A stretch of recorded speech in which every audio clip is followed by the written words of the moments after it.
motivo, além do desinteresse, foi a falta de coragem.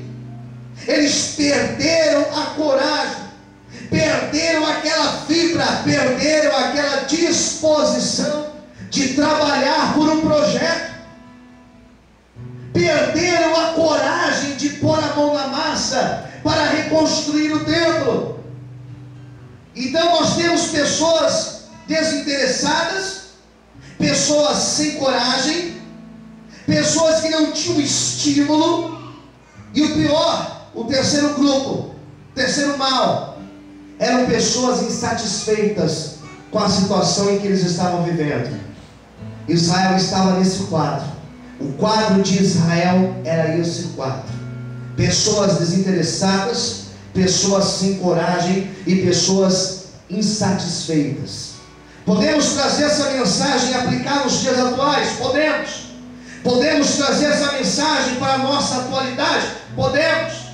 Nós temos pessoas também desinteressadas na igreja, pessoas desinteressadas pelas coisas de Deus, pessoas que não têm mais importância em ir e não ir à igreja, pessoas que não têm mais preocupação com Santa Ceia, pessoas que não estão mais preocupadas de ficarem sem tomar a ceia, pessoas que não têm mais preocupação de dar o dízimo, pessoas que não têm mais preocupação de dobrar o joelho e orar antes de assinar o contrato, antes de tomar uma atitude, pessoas que já não oram mais para ir lá fazer uma entrevista, para Deus ir na frente e dar tudo certo. São pessoas desinteressadas, são pessoas que estão deixando de frequentar cultos, são pessoas que estão deixando de buscar Deus. Sabe por quê? Porque Deus no coração perdeu lugar. Hoje ela já adora outra coisa, está mais preocupada com as coisas da vida, está mais preocupada em adquirir, está mais preocupada nos prazeres carnais. Existe um texto nos evangelhos que diz: louco, hoje pedirão a tua alma, e o que tens para apresentar ao Senhor? Do que adianta nós ganharmos o mundo inteiro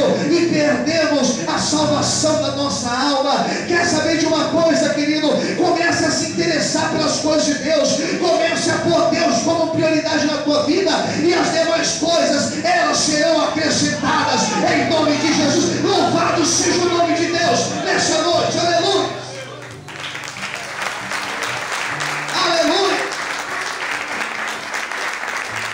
Pessoas desinteressadas, pessoas que não tinham mais coragem de trabalhar. Sabe qual é o pior? O templo estava assim, só que em Jerusalém começou a surgir, pior de tudo, começou a surgir uma mansão aqui, uma mansão ali. O povo começou a reconstruir as suas casas. Eles tinham disposição para construir a casa deles, e começa a surgir uma mansão num ponto, no outro ponto uma outra mansão. Daqui a pouco o dono do comércio já tinha conseguido reabrir o comércio dele, e estava lá a venda lá dele, o comércio dele. Daí um outro construindo uma casa maior, daí um outro construindo uma casa com um quintal maior, com um jardim mais bonito. As pessoas levantavam as suas casas, compravam madeira importada, compravam estuque para colocar nas suas casas. Lugar quente daquele, imagine só, colocavam estuque nas casas, e as casas ficavam com um clima mais agradável. Buscavam madeiras para construir as casas, e cada casa mais bonita que a outra, e o templo deserto, o templo deserto. Parece uma situação de muitos lugares, onde as pessoas não estão preocupadas com as coisas de Deus. Cada um está preocupado com as suas coisas, cada um está correndo em seu favor, cada um está preocupado com o seu bem-estar. É assim que nós temos vivido. Vivemos numa época pior do que a época de Ageu, porque nós vivemos numa época em que o sistema ele é capitalista, em que as pessoas elas estão cada vez mais envolvidas com as coisas da vida, com os trabalhos da vida, com as ocupações da vida, e a pessoa começa a olhar na agenda dela, e ela começa a dizer: não tenho tempo para Deus, não tem tempo para a família, não tem tempo para o lazer, não tem tempo para vir à igreja, sentar para ouvir a palavra. Começa a se pregar, e daqui a pouco começa a olhar no relógio, não acaba nunca essa pregação, parece que não acaba nunca esse culto, porque a pessoa não tem paciência de sentar e ouvir a palavra. Sabe o que é isso? Desinteresse. Era assim na época de Ageu. As pessoas desinteressadas, as pessoas sem coragem de pôr a mão e fazer algo pela obra. E por um outro lado, eram pessoas frustradas, eram pessoas que estavam insatisfeitas. Construíam aquelas casas bonitas, vamos fazer uma piscina bonita, vamos fazer aqui um estudo, colocar um estudo, depois você olhava para tudo aquilo e estavam insatisfeitas. Sabe o que é isso? Na linguagem mais atual, vazio existencial. Eram pessoas deprimidas, eram pessoas insatisfeitas, eram pessoas que tinham de tudo e ao mesmo tempo não tinham nada. Quem entendeu, diga amém.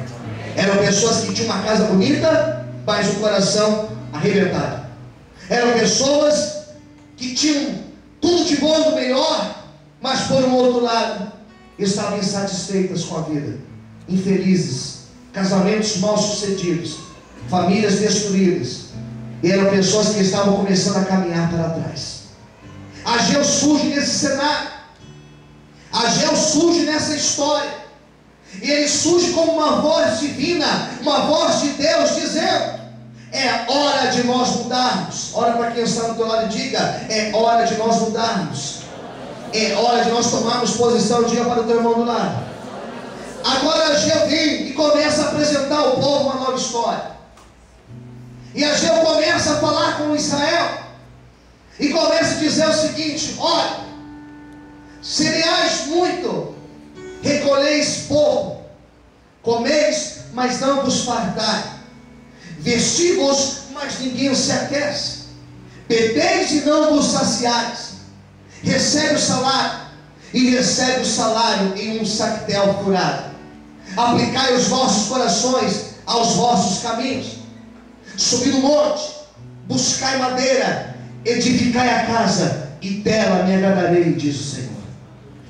Agora Ageu vem e fala o seguinte: olha, vocês estão vivendo consequência, vocês estão vivendo consequência da vida desinteressada por Deus. Surge isso, irmãos, surge consequência, não tem como. A lei da semeadura é uma lei perfeita. Olha para o teu irmão do lado ou para a tua irmã e diga: a lei da semeadura é uma lei muito perfeita.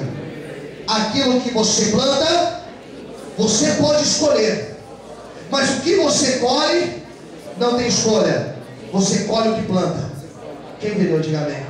Israel agora vivia uma vida decadente, começou a empobrecer novamente.